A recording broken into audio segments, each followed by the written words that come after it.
বিশ্ব সংবাদে আপনাদের স্বাগত। সংবাদের শুরুতেই শিরোনাম, পরে বিস্তারিত। শুরুতে জানিয়ে দেব, রুশ অগ্রযাত্রার মধ্যেই ভারী হামলা প্রতিহত করল ইউক্রেন। জানিয়ে দেব, অপারেশন ট্রু প্রমিস কয়েক ধরনের আকাশ প্রতিরক্ষা ব্যবস্থা ভেদ করছে। এছাড়া রয়েছে গাজায় আবারও খাবার সরবরাহ করবে WCK। জানিয়ে দেব, 60% বেশি ভোটার মনে করেন বাইডেনের আমল ব্যর্থ।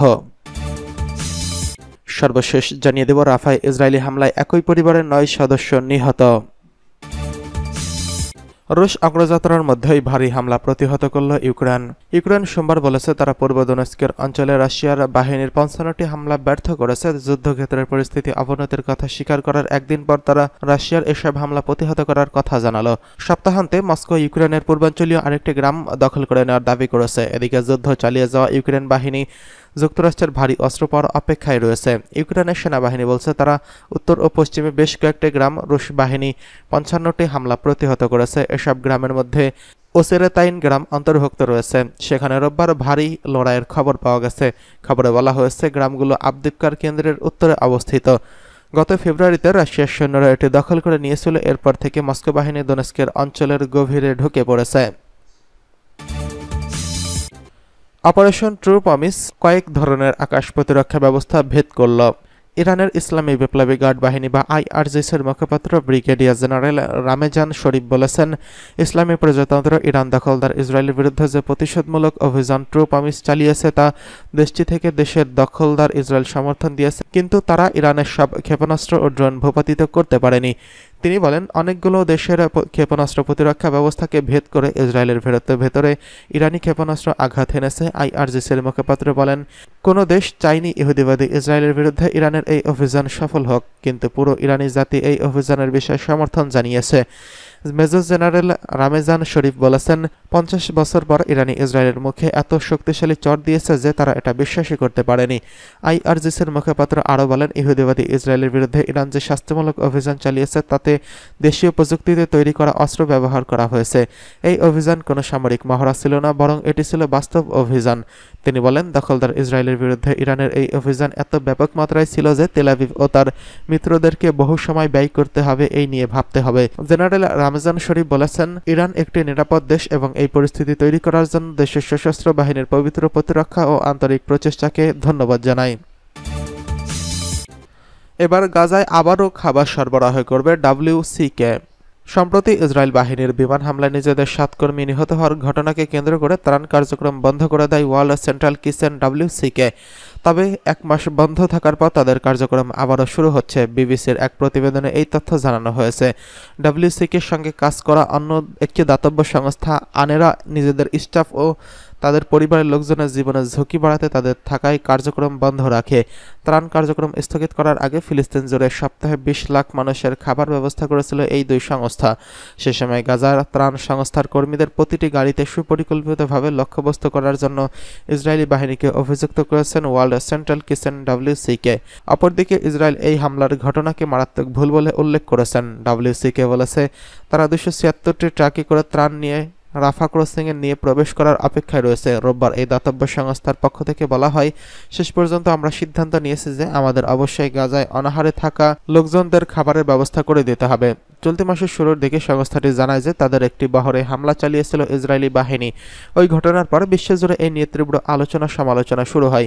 ইসরায়েলি প্রতিরক্ষা বাহিনী এই সময় এই ঘটনাকে নিজেদের ভুল স্বীকার করে ঘটনার সঙ্গে জড়িত 2 শীর্ষ কর্মকর্তাকে বরখাস্ত করে। রোববার এক বিবৃতিতে WCK-র নির্বাহী প্রধান অ্যারিন গোর বলেন, গাজায় মানবিক পরিস্থিতি এখন আরও ভয়াবহ হয়ে উঠেছে। আমরা একই গতি এবং সম্মানের সঙ্গে আমাদের কার্যক্রম পুনরায় শুরু করতে যাচ্ছি। আরও যত বেশি মানুষকে সম্ভব আমরা খাবার সরবরাহ করব। এদিকে রাফায় ইসরায়েলি বাহিনীর হামলায় আবু তাহা নামে এক পরিবারের 9 সদস্য নিহত হয়েছেন। ঘটনাস্থল থেকে একটি ছোট্ট শিশুকে উদ্ধার করা হয়েছে। শিশুটির এক প্রতিবেশী তাকে আবু তাহা পরিবারের একটি বারান্দা থেকে উদ্ধার করেন। তার পরিবারের একমাত্র জীবিত ব্যক্তি সে। বাকি সবাই হয়তো ইসরায়েলি হামলায় প্রাণ হারিয়েছেন। ওই প্রতিবেশী বলেন, আমি তাকে তাদের বারান্দা থেকে উদ্ধার করেছি। শিশুটি সেখানে ঝুলেছিল, তাই হয়তো সেই পরিবারের একমাত্র ব্যক্তি জীবিত ছিলেন। গাজায় হামাস নিয়ন্ত্রিত স্বাস্থ্য মন্ত্রণালয় জানিয়েছে সেখানে ইসরায়েলি বাহিনীর হামলায় এখন পর্যন্ত কমপক্ষে 34,454 জন ফিলিস্তিনি প্রাণ হারিয়েছেন। এর মধ্যে অধিকাংশই নারী ও শিশু। এছাড়া আহত হয়েছেন আরও 77,575 জন।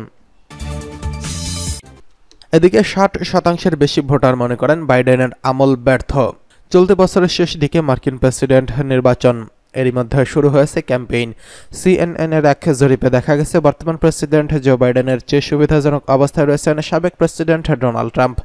জরিপে অংশ নেওয়াদের অধিকাংশই মনে করেন ট্রাম্পের আমল সফল ছিল, অন্যদিকে বাইডেনের আমল ব্যর্থতায় ভরা।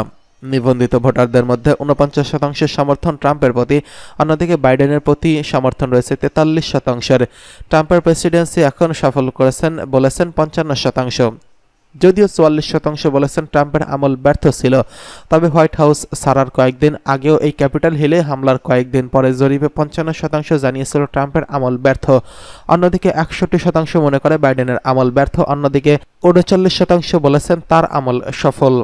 এর আগে জরিপে বাইডেন প্রশাসনের প্রথম বছরকে ব্যর্থ বলেছিলেন 57%, সফল বলেছিলেন 41%। মূলত ট্রাম্প প্রশাসন যে সফল ছিল সে ব্যাপারে ঐক্যবদ্ধ রয়েছে রিপাবলিকানরা। 92% রিপাবলিকানরা মনে করেন ট্রাম্পের সময়কাল সফল ছিল, অন্যদিকে 73% ডেমোক্র্যাট মনে করছেন বাইডেন প্রশাসন সফল। অন্যদিকে দুই প্রেসিডেন্টের অর্জন সম্পর্কে জানতে চাইলে 14% মনে করেন দুজনেই ব্যর্থ, আবার 8% মনে করেন দুজনেই সফল। এদিকে রাফায় ইসরায়েলি হামলায় একই পরিবারের 9 সদস্য নিহত। রাফায় ইসরায়েলি হামলায় আবু তাহা নামে এক পরিবারে 9 সদস্য নিহত হয়েছেন। ঘটনাস্থল থেকে একটি ছোট্ট শিশুকে উদ্ধার করা হয়েছে। শিশুটির এক প্রতিবেশী তাকে আবু তাহা পরিবারের একটি বারান্দা থেকে উদ্ধার করেন। ধারণা করা হচ্ছে সে তার পরিবারের একমাত্র জীবিত ব্যক্তি, বাকি সবাই হয়তো ইসরায়েলি হামলায় প্রাণ হারিয়েছেন। ওই প্রতিবেশী বলেন, আমি তাকে তাদের বারান্দা থেকে উদ্ধার করেছি। শিশুটি সেখানে ঝুলেছিল, তাই হয়তো তার পরিবারের একমাত্র জীবিত ব্যক্তি সে। ইসরায়েলি বাহিনী যে বাড়িতে হামলা চালিয়েছে ওই বাড়ির মালিক একজন পারফিউম বিক্রেতা। তিনি কোনো রাজনৈতিক বা সশস্ত্র দলের সদস্য নন। কোনো কিছু বুঝে ওঠার আগেই হঠাৎ করেই ইসরায়েলি বাহিনীর ওই বাড়ির উপর হামলা চালিয়েছে। এদিকে ফিলিস্তিনি বার্তা সংস্থা ওয়াফা নিউজ এজেন্সি জানিয়েছে রাফা এবং গাজা সিটিতে রাতভর ইসরায়েলি হামলায় কমপক্ষে 22 জন নিহত হয়েছেন। এর মধ্যে নারী ও শিশু রয়েছে। হামাস কর্মকর্তারা যুদ্ধবিরতির আলোচনার জন্য মিশরে যাচ্ছেন বলে জানা গেছে। এদিকে ইসরায়েলি সামরিক বাহিনীর চিফ অফ স্টাফ যুদ্ধ অব্যাহত রাখার পরিকল্পনার অনুমোদন দিয়েছেন, কারণ ইতিমধ্যেই কট্টরপন্থী মন্ত্রীরা প্রধানমন্ত্রী বেঞ্জামিন নেতানিয়াহুকে সতর্ক করেছেন যে যুদ্ধবিরতির বিষয়ে সম্মত হলে তার সরকার ভেঙে পড়বে। গত 7 অক্টোবর ইসরায়েলের সীমান্তে প্রবেশ করে আকস্মিক হামলা চালায় ফিলিস্তিনের স্বাধীনতাকামী সংগঠন হামাস। এরপরে গাজায় পাল্টা অভিযান শুরু করে ইসরায়েল। অভিযানের নামে সেখানে 6 মাসেরও বেশি সময় ধরে নিরীহ ফিলিস্তিনিদের হত্যা করেছে ইসরায়েলি বাহিনী। গাজায় হামাস নিয়ন্ত্রিত স্বাস্থ্য মন্ত্রণালয় জানিয়েছে সেখানে ইসরায়েলি বাহিনীর হামলায় কমপক্ষে 34,554 জন ফিলিস্তিনি প্রাণ হারিয়েছেন। এর মধ্যে অধিকাংশই নারী ও শিশু রয়েছে। এছাড়া আহত হয়েছেন 77,575 জন। গত 7 অক্টোবর ইসরায়েলের সীমান্তে প্রবেশ করে আকস্মিক হামলা চালায় ফিলিস্তিনের স্বাধীনতাকামী এই সংগঠন হামাস। এরপরে গাজায় পাল্টা অভিযান শুরু করে ইসরায়েল। অভিযানের নামে সেখানে 6 মাসেরও বেশি সময় ধরে নিরীহ ফিলিস্তিনিদের হত্যা করছে ইসরায়েলি বাহিনী।